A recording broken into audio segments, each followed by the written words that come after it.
Halo semuanya, selamat datang di kelas Teori Komunikasi. Di video kali ini kami dari kelompok 1 akan membahas terkait teori komunikasi perspektif mekanistis. Nah, dalam materi ini kami akan membahas 4 topik pembicaraan.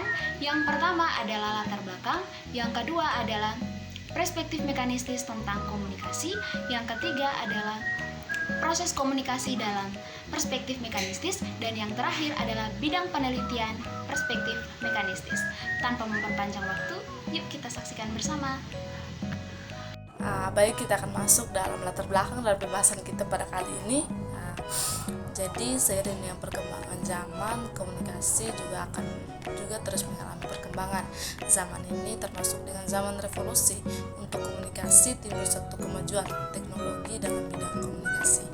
Menurut Onong Ujan Effendi yang dikutip dari Rosmawati, proses komunikasi adalah penyampaian ide, informasi, opini, kepercayaan, perasaan dan sebagainya oleh komunikator kepada komunikan dengan menggunakan lambang di sini misalnya bahasa, warna, gambar dan sebagainya yang merupakan isyarat untuk melihat proses komunikasi dalam suatu kegiatan komunikasi.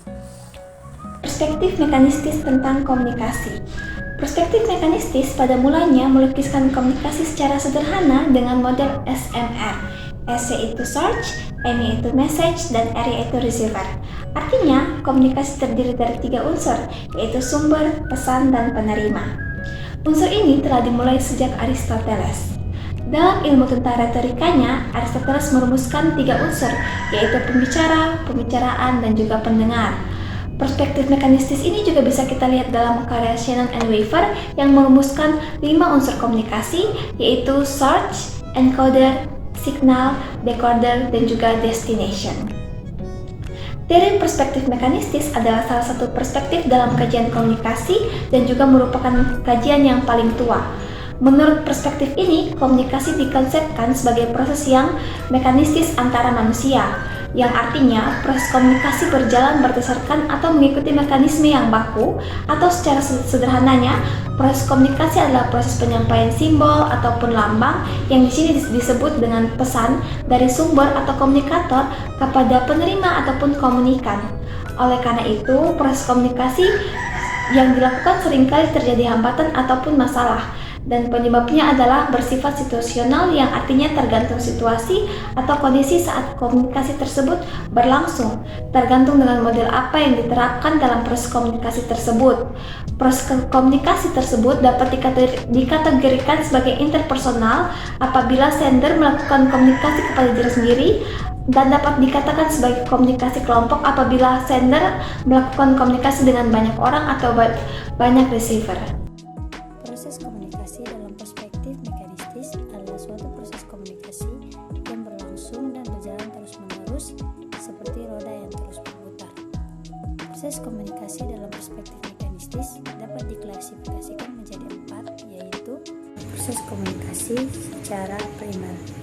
Proses komunikasi secara primer ini merupakan proses penyampaian pesan, pikiran atau perasaan oleh komunikator kepada komunikan dengan menggunakan lambang atau simbol. Penjelasan lebih rincinya akan dijelaskan oleh teman saya. Kedua adalah proses komunikasi secara sekunder. Proses ini dilakukan ketika komunikator menyampaikan pesan kepada komunikan dengan menggunakan alat atau media-media lainnya. Proses komunikasi secara sirkular. Proses komunikasi secara sirkular lebih dikenal dengan komunikasi yang menghasilkan feedback dari komunikan ke komunikator.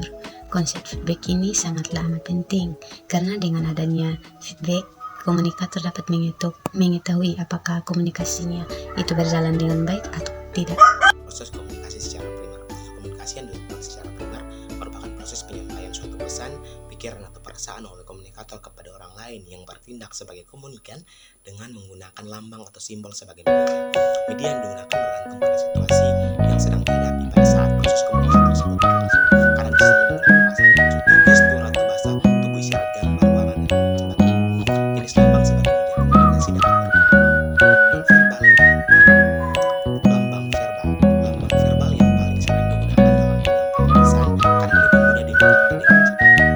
Proses komunikasi menggunakan lambang verbal dan menggunakan bahasa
Contoh komunikasi mekanistik yang dibuat oleh Kinched dan Scrum pada tahun 1997, mereka membedakan komunikasi mekanistik dalam tiga kategori, yaitu yang pertama model komunikasi umpan balik, dan yang kedua model timbal balik dalam komunikasi, dan yang ketiga model komunikasi manusia yang memusat. Bidang penelitian komunikasi perspektif mekanistis. Ada beberapa bidang penelitian dari komunikasi perspektif mekanistis. Yang pertama, persuasi. Persuasi berarti membujuk atau merayu. Para ahli komunikasi seringkali menekankan bahwa persuasi itu adalah kegiatan psikologis. Persuasi dilakukan dengan halus, luwes, yang mengandung sifat-sifat manusiawi. Studi persuasi dan perubahan sikap tetap menjadi bagian yang integral dari pada penelitian komunikasi dengan perspektif mekanistis ini. Yang kedua, efek media. Penelitian terdahulu tentang efek media dimulai dari suatu interpretasi mekanistis tentang pesan-pesan melalui media. Walaupun penelitian telah memusatkan pada efek media itu sendiri, akan tetapi masih ada banyak penelitian yang memusatkan pada efek informasi yang disalurkan oleh media tersebut. Misalnya, banyak peneliti tentang efek informasi dari media, yaitu tindakan kekerasan dan agresif yang dilakukan atau yang dilukiskan oleh televisi. Yang ketiga, jaringan komunikasi. Aspek jaringan yang menarik bagi para ahli adalah fungsi posisi sentral sebagai panjang atau gerbang gatekeeper, atau yang bisa disebut dengan gatekeeper.